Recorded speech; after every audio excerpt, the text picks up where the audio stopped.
Now, the time of separation came, and it was on July the 2nd, 1776, that the Congress approved the final separation with Great Britain.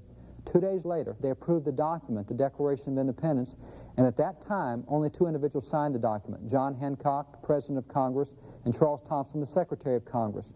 4 days later, on July the 8th, they took that document outside in its rough form, and they read it from the steps, and they proclaimed it out to the city of Philadelphia. Now, having read the Declaration, they then proceeded to ring the Liberty Bell. Now, of course, it was not called the Liberty Bell then, but it was a very significant bell. Now, why would they have chosen the Liberty Bell? Why did they want to use the Liberty Bell? Well, if you notice, there's an inscription around the top of the Liberty Bell, and that inscription is a Bible verse, and that Bible verse was very significant for what they were doing that day.